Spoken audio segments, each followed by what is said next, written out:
নমস্কাৰ বন্ধুসকল, আপোনালোকক মোৰ চেনেল ড্ৰিম আছাম পুলিচলৈ সকলোকে স্বাগতম জনাইছোঁ। আৰু আপোনালোকে গম পাইছেই আমাৰ আছাম পুলিচ আৰু ADRE থাৰ্ড গ্ৰেড ফ'ৰ্থ গ্ৰেডৰ পৰীক্ষাৰ সময় তেনে ওচৰ চাপিছেই। আৰু আজি আপোনালোকৰ আগত আলোচনা কৰিবলৈ আহিছোঁ মই কেইটামান সাধাৰণ জ্ঞানৰ প্ৰশ্ন উত্তৰ, যিকেইটা নেকি প্ৰায় আহি থকা দেখা পোৱা গৈছে। আৰু আজিৰ প্ৰথম প্ৰশ্নটো হৈছে, অসমৰ কোনখন অভয়াৰণ্য সোণালী বান্দৰৰ বাবে বিখ্যাত? অপশ্যনত আছে পবিতৰা অভয়াৰণ্য, সোণাই ৰূপাই অভয়াৰণ্য, গৰমপানী অভয়াৰণ্য আৰু চক্ৰশিলা অভয়াৰণ্য। ইয়াৰ শুদ্ধ উত্তৰটো হৈছে অপশ্যন ডি, চক্ৰশিলা অভয়াৰণ্য। ২ নম্বৰ প্ৰশ্নটো হৈছে, অসমৰ কোন ঠাইক কন্যাপুৰ বুলি কোৱা হয়? অপশ্যনত আছে মাজুলী, তেজপুৰ, শদিয়া আৰু নগাঁও। ইয়াৰ শুদ্ধ উত্তৰটো হৈছে অপশ্যন বি, তেজপুৰ। আৰু যিসকলে মোৰ চেনেলৰ প্ৰথমবাৰৰ বাবে ভিজিট কৰিছে তেওঁলোকে চেনেলটো প্লিজ ছাবস্ক্ৰাইব কৰি থৈ যাব। ৩ নম্বৰ প্ৰশ্নটো হৈছে, বকুল বনৰ কবি বুলি কাক কোৱা হয়? অপশ্যনত আছে নবীন চন্দ্ৰ বৰদলৈ, যতীন্দ্ৰনাথ দুৱৰা, আনন্দ চন্দ্ৰ বৰুৱা আৰু লক্ষ্মীনাথ বেজবৰুৱা। ইয়াৰ শুদ্ধ উত্তৰটো হৈছে অপশ্যন চি, আনন্দ চন্দ্ৰ বৰুৱা। ৪ নম্বৰ প্ৰশ্নটো হৈছে, ভোগেশ্বৰ বৰুৱাৰ জন্ম কোন ঠাইত হৈছিল? অপশ্যনত আছে যোৰহাট, শিৱসাগৰ, গোলাঘাট আৰু নগাঁও। ইয়াৰ শুদ্ধ উত্তৰটো হৈছে অপশ্যন বি, শিৱসাগৰ জিলাত ভোগেশ্বৰ বৰুৱাৰ জন্ম হৈছিল। ৫ নম্বৰ প্ৰশ্নটো হৈছে, মামণি ৰয়ছম গোস্বামীয়ে কিমান চনত জ্ঞানপীঠ বঁটা লাভ কৰিছিল? অপশ্যনত আছে ২০০০ চনত, ২০০১ চনত, ২০০২ চনত আৰু ২০০৩ চনত। ইয়াৰ শুদ্ধ উত্তৰটো হৈছে অপশ্যন এ, ২০০০ চনত। ৬ নম্বৰ প্ৰশ্নটো হৈছে, কাৰেংঘৰ কোনে নিৰ্মাণ কৰিছিল? অপশ্যনত আছে ৰুদ্ৰসিংহ, প্ৰমত্ত সিংহ, গদাধৰ সিংহ আৰু ৰাজেশ্বৰ সিংহ। ইয়াৰ শুদ্ধ উত্তৰটো হৈছে অপশ্যন ডি, ৰাজেশ্বৰ সিংহ। ৭ নম্বৰ প্ৰশ্নটো হৈছে, চুতীয়া ৰাজ্যৰ শেষ শাসক কোন আছিল? অপশ্যনত আছে বীৰপাল, নীতিপাল, ব্ৰহ্মপাল আৰু ধৰ্মপাল। ইয়াৰ শুদ্ধ উত্তৰটো হৈছে অপশ্যন বি, নীতিপাল। আৰু যিসকলে এতিয়ালৈকে মোৰ চেনেলটো ছাবস্ক্ৰাইব কৰা নাই, ছাবস্ক্ৰাইব কৰি দিব আৰু লগতে বেল আইকনটো দবাই দিব, যাতে মই দিয়াৰ লগে লগে ভিডিঅ'বোৰ আপোনালোকে সোনকালে পায়।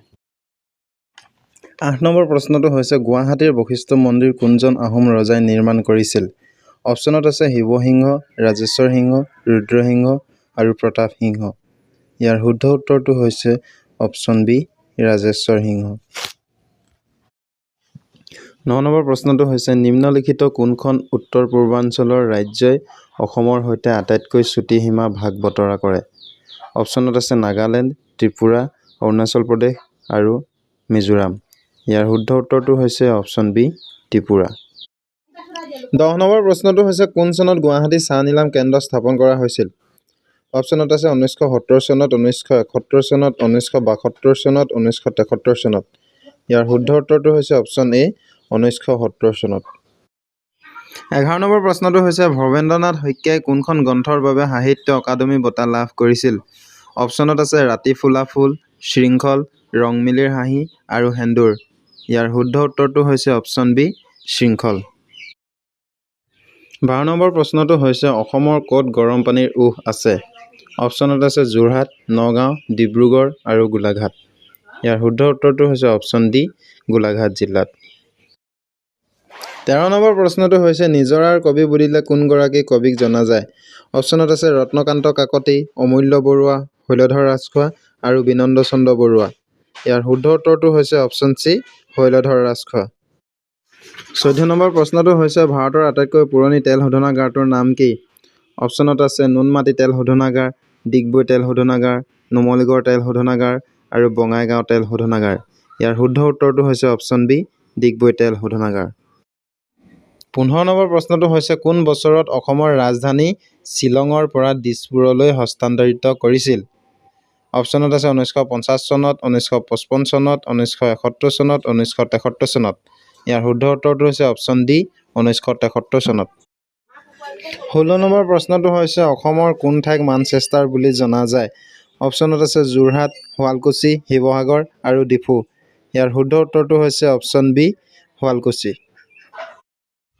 ১৭ নম্বৰ প্ৰশ্নটো হৈছে, ৰাজস্থানৰ কোনখন ঠাই বগা চহৰ নামেৰে পৰিচিত? অপশ্যনত আছে যোধপুৰ, উদয়পুৰ, কানপুৰ আৰু জয়পুৰ। ইয়াৰ শুদ্ধ উত্তৰটো হৈছে অপশ্যন বি, উদয়পুৰ। ১৮ নম্বৰ প্ৰশ্নটো হৈছে, প্ৰথম অসমীয়া উপন্যাসখনৰ নাম কি? অপশ্যনত আছে মিৰি জীয়ৰী, ভানুমতী, পদুম কুঁৱৰী আৰু মামৰে ধৰা তৰোৱাল। ইয়াৰ শুদ্ধ উত্তৰটো হৈছে অপশ্যন বি ভানুমতি। আৰু যিসকলে এতিয়ালৈকে মোৰ চেনেলটো ছাবস্ক্ৰাইব কৰা নাই ছাবস্ক্ৰাইব কৰি দিব আৰু লগতে বেল আইকনটো দবাই দিব। 19 নম্বৰ প্ৰশ্নটো হৈছে প্ৰথম অসমীয়া ৰঙীন ছবিখনৰ নাম কি? অপশ্যনত আছে অগ্নিস্নান, ভাইটি, পিয়লি ফুকন আৰু পুবেৰুণ। ইয়াৰ শুদ্ধ উত্তৰটো হৈছে অপশ্যন বি ভাইটি। 20 নম্বৰ প্ৰশ্নটো হৈছে অসমৰ প্ৰথমখন ষ্টেডিয়াম কোনখন জিলাত নিৰ্মাণ কৰা হৈছিল? অপশ্যনত আছে শিৱসাগৰ, যোৰহাট, তিনিচুকীয়া আৰু ডিব্ৰুগড়। ইয়াৰ শুদ্ধ উত্তৰটো হৈছে অপশ্যন বি যোৰহাট জিলাত। আৰু এইটো ভিডিঅ' মোৰ চেনেলৰ প্ৰথম ভিডিঅ' আৰু যিসকলে মোৰ ভিডিঅ'টো চাই ভাল পালে like, comment, share and subscribe কৰি দিব চেনেলটো। ধন্যবাদ।